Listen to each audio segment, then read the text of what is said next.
ગુજરાતની લગભગ તમામ એપીએમસી યાર્ડમાં મોટાભાગની ખેડૂતો સાથે અન્યાય અને ખેડૂતોનું શોષણ થઈ રહ્યું છે.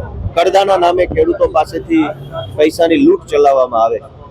ખેડૂતોના પકવેલા પાકના ક્વોલિટીની બાબતમાં, વજનની બાબતમાં વગેરે વગેરે અનેક પ્રકારે કરદો કરી અને ખેડૂતોને લૂંટી લેવામાં આવે.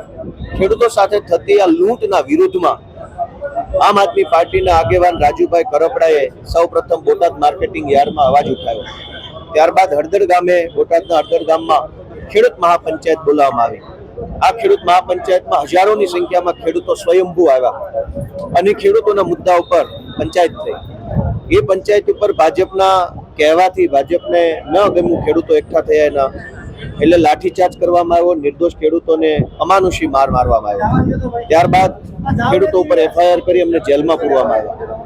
જેલમાં 2 મહિનાથી બંધ રહેલા કેટલાક ખેડૂતોને કોર્ટમાંથી જામીન મળતા ગઈકાલે અરવિંદ કેજરીવાલજીએ જામીન મળેલા ખેડૂતોને અને એમના પરિવારોને રૂબરૂ મળ્યા.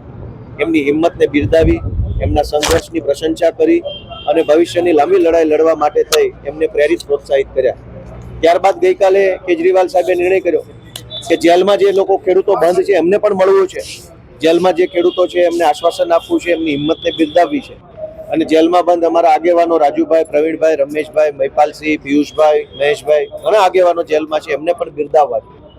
અમે ગઈકાલે લેખિતમાં જેલ તંત્રને એક અરજી આપી કે અરવિંદ કેજરીવાલજી, એમની સાથે 3 ધારાસભ્યો અને મનોજ સોરઠિયા, આટલા લોકો મળવા માંગે છે, વ્યવસ્થા ગોઠવવી. અમે લેખિતમાં જેલને અરજી આપી, લેખિતમાં પોલીસને અરજી આપી, અમે ઈમેલથી અરજી આપી, અમે ટેલિફોનથી વાત કરી, અમે રૂબરૂમાં વાત કરી. ગઈકાલથી અમે લાગેલા છીએ કે જેલમાં અરવિંદ કેજરીવાલજી વત્તા ધારાસભ્ય મળવા માંગે છે, તમે એને મળવાની વ્યવસ્થા કરી આપો. આજ દિવસ સુધી, અત્યાર સુધીમાં વ્યવસ્થા કરવાના બદલે પોલીસે ચારો તરફ નાકાબંધી કરી લીધી. જેલના દરવાજા બંધ કરી દીધા, જેલ તરફ જતા રસ્તા પર નાકાબંધી કરી. અહીંયા અરવિંદ કેજરીવાલજીની ગાડીઓ ઊભી રખાઈ દીધી છે, ગાડીઓ ચાલવા દેતા નથી. અને ઉપરથી જ્યારે અમે એમ કીધું કે તમે જેલમાં નથી મળવા દેવા માંગતા તો લેખિતમાં કારણ આપો, લખીને આપો કે શું તકલીફ છે, શું વાંધો છે, લખો જે કાંઈ કારણ 1 2 3 4. તો જેલ તંત્ર તરફથી અમને લેખિતમાં પણ અત્યાર સુધીમાં કશું જ આપવામાં આવ્યું નથી. કુલ મળીને ભાજપ સરકાર ફૂલ દાદાગીરી, ફૂલ તાનાશાહી કે અરવિંદ કેજરીવાલ ગુજરાતના ખેડૂતોને મળી શકવા ન જોઈએ એના માટે સરકારી તંત્રનો દુરુપયોગ થઈ રહ્યો છે. છેલ્લે અમે એવું પણ નક્કી કર્યું કે તમે અમને ખેડૂતોને ભલે ન મળવા દો, પણ જેલ ઉપર આવી અને સુપ્રિન્ટેન્ડન્ટને મળીને પૂછીએ કે કેમ નથી મળવા દેતા, શું છે, જવાબ આપો. તો અત્યારે અમને પોલીસે એવું જણાવ્યું કે ભાઈ સુપ્રિન્ટેન્ડન્ટ સાહેબ પણ જેલમાંથી રવાના થઈ ગયા, હવે ત્યાં કોઈ હાજર નથી, કોને મળશું? જેલ ઉપર સુપ્રિન્ટેન્ડન્ટ નથી, અહીંયા પોલીસ જવા દેતા નથી, કાગળનો જવાબ આપતા નથી, કોઈ કારણ કહેતા નથી.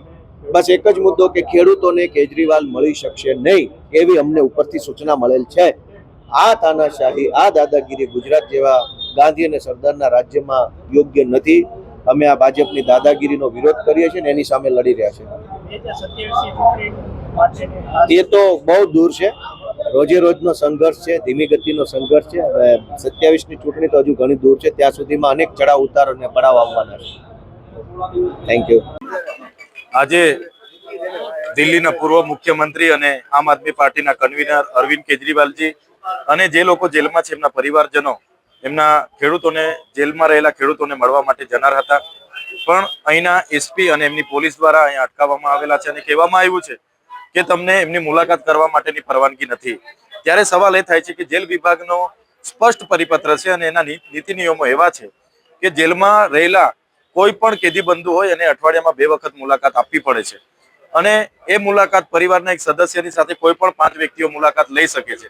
ત્યારે એ નિયમો અનુસાર જ અમે પરવાનગી માંગી હતી. ગઈકાલે પણ એક લેટર લખ્યો હતો અને આજે પણ એક એપ્લિકેશન આપવા માટે અમે જવાના હતા, છતાં ત્યાંના સુપ્રિન્ટેન્ડન્ટ અને પોલીસ વિભાગ દ્વારા સદંતર ત્યાંની મુલાકાત કરવા માટે ના પાડવામાં આવી છે. જે બતાવે છે કે ભારતીય જનતા પાર્ટી ખેડૂતો માટેની માનસિકતા પ્રદર્શિત કરે છે. તમે જોયું હશે, એક બાજુ હળવદનો કાંડ થાય છે, એમાં ખેડૂતો પર લાઠીચાર્જ થાય છે, ખેડૂતો પર ખોટી એફઆઈઆર થાય છે, અને આજે ખેડૂતોને મળવા માટે કોઈ પણ આગેવાનને જવા માટે પરવાનગી આપવામાં નથી આવતી. જે આ લોકશાહી દેશમાં એક ખૂબ જ ગંભીર બાબત છે અને જનતાએ આ બધી જ બાબતોને ધ્યાને રાખવું પડશે. જે પ્રકારે ભારતીય જનતા પાર્ટી ડરે છે, ખેડૂતોને મળવા શું ગુનો છે કે એનાથી મળવા દેવામાં નથી આવતા, એટલે ડર છે એમને. જે આ રીતના એમના પોલીસનો ઉપયોગ કરીને મળવાની મુલાકાતની અટકાયત કરે છે, જેની અમે સખત શબ્દોમાં નિંદા કરીએ છીએ.